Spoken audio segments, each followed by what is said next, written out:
Thiago. Irei falar sobre os conteúdos da educação física na escola. Vamos lá. O conceito de educação física na escola é um termo muito utilizado, porém muito mal compreendido. Irei falar um pouco sobre o escritor Cole, onde ele define o conteúdo como uma seleção de forma ou saber cultural, conceitos, explicações, raciocínios, habilidades, linguagem, onde Libânio e Zabalá também tinham esses pensamentos, igual o dele. Eles usavam isso para as pessoas, para os alunos terem aplicação na sua prática de vida, que eles podiam aplicar no seu dia a dia. Desta forma, quando referimos aos conteúdos, englobados conceitos, ideias, fatos, regras, isso é utilizado para expressar o que devemos aprender, numa relação quase que exclusiva da disciplina, referente aos nomes, conceitos e princípios. Na educação física existem 3 dimensões para trabalhar. A dimensão conceitual, onde conhecer as transformações porque passou a sociedade, relações ou hábito de vida, conhecer as mudanças pelas quais passaram o esporte, conhecer os modos corretos da execução de vários exercícios, práticas corporais. E nessa dimensão conceitual, ela é mais o conceito, mas para você aprender o que você está fazendo, é mais para você aprender para que se deve fazer. O conceito procedimental é vivenciar e adquirir alguns fundamentos básicos do esporte, da dança, da ginástica, da luta, da capoeira. Vivenciar diferentes ritmos de movimentos relacionados à dança, como dança de salão, e regional e outras. Vivenciar situações e brincadeiras de jogos. A dimensão atitudinal, que é a terceira, valoriza o patrimônio de jogar brincadeiras no seu contexto. Respeito ao adversário, os colegas, predispor a participar das atividades em grupos, reconhecer e valorizar atitudes preconceituosas quanto aos níveis de habilidades, sexo, religião e outras. Essas 3 trabalham junto, mas nem sempre tem como usar as 3 na aula. Muito importante também entender que não tem como dividir os conteúdos, as dimensões conceitual, procedimental e atitudinal, embora possa haver ênfase em determinados momentos de dimensões. Por exemplo, um aquecimento. Quando você passa o aquecimento, você tem que explicar o aquecimento, para que serve aquele aquecimento, qual região que está pegando o aquecimento, qual que é a necessidade de fazer ele. Assim, nesse modo do aquecimento, a gente trabalha com as dimensões procedimental e conceitual. Esse trabalho que estamos fazendo é um exemplo de dimensão atitudinal. Isso aqui é um atitudinal, que é um trabalho em grupo, em dupla, né? Tá fazendo eu e o Everton. Então, você tem que respeitar o colega e se respeitar também. A educação física ao longo da sua história priorizou a dimensão procedimental, que é aqui procedimental é de vivenciar situações, brincadeiras, essas daí, entendeu? Dário faz uma pesquisa com 7 professores de educação física no ensino médio e no ensino fundamental, onde eles não usavam muitas dimensões conceitual, somente a dimensão procedimental e atitudinal. Eles priorizam essas 2 atitudes e esquecem da conceitual. Em outras palavras, a educação física é muito divertida porque se resume em fazer brincadeiras e não compreender o sentido das coisas, do significado, por que você está fazendo aquilo. Betley, em 1994, falou que não queria propor que a educação física na escola se transformasse num discurso sobre a cultura corporal. Betley queria usar a ação pedagógica com ela, entendeu? na prática, o aluno tem que aprender o esporte e aprender os benefícios, assim trabalhando todas as dimensões. Então ele nunca ia aprender o esporte sem aprender o benefício. Ia ter o porquê ele está aprendendo aquilo. Isso que era o que queria. Agora eu vou falar sobre as influências e tendências e as tendências da educação física e ampliações para os conteúdos escolares, certo?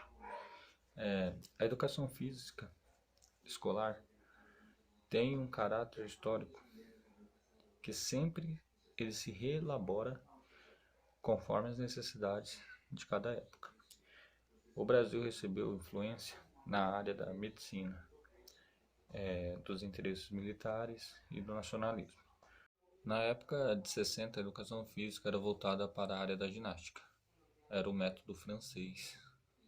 Em 1991, Bethe afirmou que a educação física brasileira sofreu forte influência no MDG, que é o método desportivo generalizado, onde incluiu conteúdos esportivos,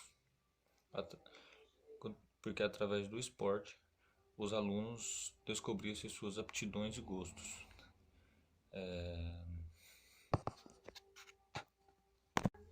O autor Listello, ele era um dos principais defensores dessa proposta de ter o esporte na educação física escolar.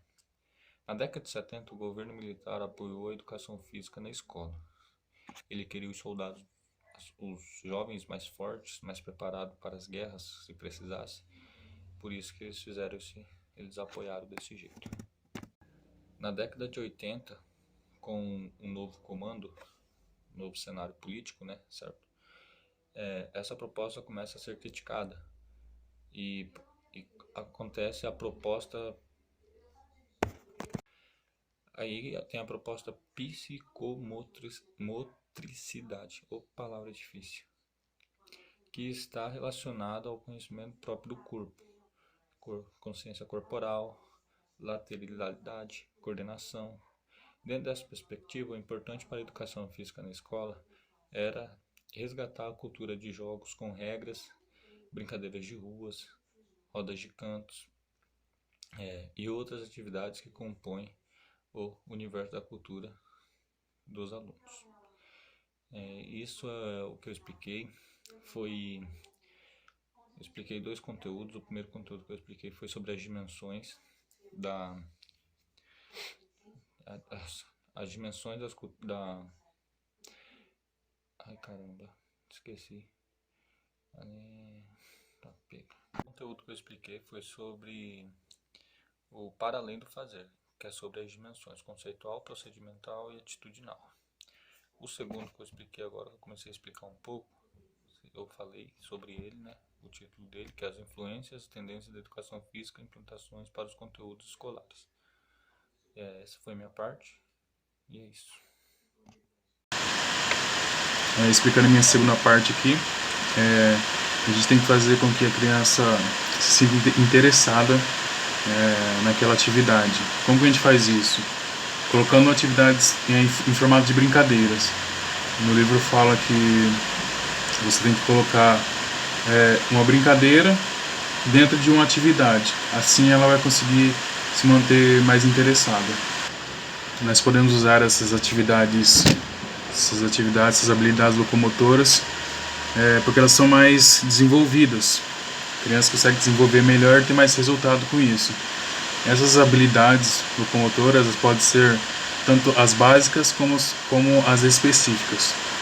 E quais são essas habilidades básicas? Bom, a habilidade locomotora, que é andar, saltar, correr, saltitar. Tem a habilidade manipulada, que é o arremesso, chutes, rebater. Essa habilidade manipulada, usando o exemplo do basquete, a gente pode ensinar um movimento para ela, mas é ela que vai desenvolver o seu próprio jeito de arremessar. Então isso a gente ensina o básico e ela desenvolve como ela vai se adaptar melhor com isso. E também tem a habilidade de estabilização, que é girar, flexionar, posições invertidas. Já as atividades específicas, elas estão relacionadas às atividades, a movimentos do esporte que já são específicos de cada esporte. Movimentos do futsal, basquete, vôlei, são atividades que elas vão treinar, que são atividades específicas, que ela não vai fazer, por exemplo, fazer um movimento parecido com o movimento do basquete e usar ele para o futsal. São movimentos específicos do futsal. Você colocando esses exercícios, essas atividades em uma criança, em um adolescente, ele vai estar mais preparado futuramente, quando ele for adulto, para uma vida cotidiana, para o convívio social.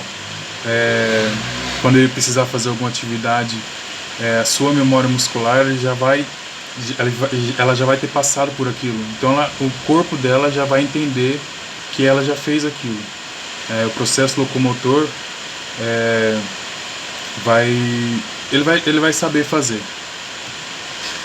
Autores nos contam que crianças e adolescentes que praticaram atividades físicas, esportivas quando criança, na sua fase adulta, elas tiveram mais facilidade de entrar no estilo de vida mais saudável, tiveram mais facilidade de entrar, talvez ali praticar algum exercício, ter hábitos saudáveis. Elas tiveram mais facilidade do que uma pessoa sedentária que nunca praticou.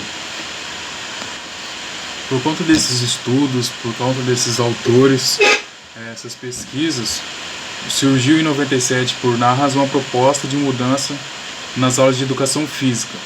Nas aulas de educação física continha somente essa proposta, que era de saber fazer, o que é uma atitude procedimental, mas que deveriam colocar mais duas propostas, que era a proposta de se preocupar também com a dimensão conceitual, saber o que você está fazendo, para que eu estou fazendo aquilo, o que isso vai me ajudar, e saber sobre a saúde, de que forma isso vai me ajudar na minha saúde, quais exercícios eu devo fazer, quais atividades eu me coloco melhor. Isso ia ajudar na saúde do indivíduo. E tem atitudinal, que é a atitude de fazer, de querer fazer. Essas três propostas surgiram no governo do Fernando Henrique Cardoso, e ele propôs que colocasse em todos os ensinos. Tá, mas por que diversificar e aprofundar todos esses métodos? No livro fala que alguns autores estão condenando a prática de somente alguns esportes na educação física. Aqueles esportes que são mais praticados, como futebol, voleibol e basquete. Rangel Beth, ela levantou vários questionamentos. Por que não tem na escola esportes como dança, capoeira, judô, ginástica? Ela levantou vários questionamentos, como por que isso não acontece? Por que não tem motivação? Por que não tem espaço? Comodismo? Ou será que os professores desenvolvem somente os conteúdos que têm maior afinidade? Somente aqueles conteúdos que interessam a eles e aqueles conteúdos que estão mais em alta no mundo? Segundo Kans, de 1994, ele coloca esses esportes mais praticados como conteúdo hemogênico, que impede o desenvolvimento dos objetivos mais amplos para a educação física, como tais sentidos expressivo, criativo e comunicativo. A pessoa aprendendo só o futebol, voleibol, basquetebol nas escolas, ela deixa de ter mais afinidade com outros esportes. Talvez ela não goste nem de basquete, nem de futebol, nem de voleibol, e aprende a não gostar do esporte justamente porque quando era criança não conheceu esse esporte. Por isso que é bom as crianças passarem por diversos testes, diversos aprendizagem, para ver qual melhor se encaixa. Se não for no futebol, se não for no basquete, se não for no vôlei, vai ser no judô, vai ser na natação, vai ser ginástica, capoeira. Hans coloca aqui que para diversificar essas únicas práticas de movimentos corporais de futebol, voleibol, basquetebol, esses mais que nas escolas mais praticam, seria bom a inclusão e a possibilidade de vivências em outros esportes, como esportes de brincadeira, de luta, de dança, que para que a criança ela se desenvolva melhor, para ela escolher um esporte em que ela se encaixe melhor, se não for os convencionais. E ele fala também que as crianças têm todo o direito de saber o que a cultura corporal é capaz de produzir, o que essas outras atividades é capaz de fazer com o seu corpo, como elas podem descobrir a consciência corporal do seu corpo praticando essas atividades diversificadas. Não ficar só no comodismo, só ali no básico, só o que todo mundo pratica, porque às vezes ela não gosta desse esporte e ela pode conhecer outros esportes que nas escolas não tinham. Algumas não têm essa inclusão aí, só tem os esportes convencionais. É muito difícil você encontrar uma escola que tem alguns projetos de capoeira, de judô, de ginástica. As possibilidades de ampliar as práticas corporais na escola têm sido preocupação em diversos estudos. Rangelbert observou que numa pesquisa no discurso entre alunos, eles estavam reclamando de não ter mais diversificações em atividades escolares. Estavam reclamando que estavam só no básico. Passavam alguma coisinha ali de aquecimento, ginástica, ou coisa só para aquecer, mas voltava sempre no mesmo. Uma das grandes influências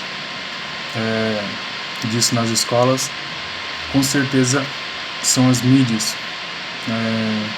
que como elas falam apenas do futebol masculino, que é o mais forte em todo o mundo, as crianças tendem a acompanhar a mídia. Então elas vão praticar o que? Futebol. Como de alguma forma, não sei se foi econômico ou não, começaram a passar o futebol feminino. Com isso, em algumas escolas, algumas crianças, algumas mulheres foram praticando esporte também.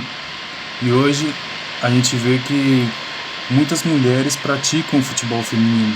Isso cresceu muito dentro das escolas. O que a gente percebe com isso? Que a mídia precisa colocar mais outros esportes dentro da TV. Hoje já está bem diferente, já tem mais esportes, porém o principal é o futebol, ainda continua sendo futebol. Por questões econômicas falam mais do futebol, mas a mídia poderia ver que nas escolas é importante você ressaltar os valores de cada esporte, porque, como eu disse no início do vídeo, uma criança não pode não gostar, ela tem o direito de não gostar de futebol e aprender a gostar de outro esporte, mas como que ela vai conhecer esse esporte? Vai deixar para conhecer quando ela tiver adulta, quando ela tiver mais vivência de outras coisas? Então por isso que é muito bom colocar mais esportes na infância, nos colegiais. E também nós, como educadores físicos, precisamos saber o que passar. Não adianta chegar lá e passar apenas o físico. Temos que passar os procedimentos procedimental e dimensão atitudinal. A criança precisa saber por que surgiu, de onde surgiu, como que surgiu. Precisam saber onde mais praticam, se está na mídia, se não está. Como fala aqui no final do nosso texto, na educação física escolar, por conta da sua trajetória histórica, aí da sua tradição, a preocupação do docente centraliza apenas no desenvolvimento dos conteúdos procedimentais. Entretanto, é preciso superar essa perspectiva, envolvendo também as dimensões atitudinal e conceitual. O aluno precisa sair do colégio sabendo que o futebol não é apenas chutar bola, tem toda uma história, tem todo um conceito, ele precisa saber onde praticam, ele precisa saber que parte do corpo trabalha mais, precisa saber como que isso vai influenciar futuramente, lá na frente. O aluno precisa saber, ele precisa entrar na faculdade tendo esses conhecimentos básicos que ele aprende na infância e carrega até a faculdade.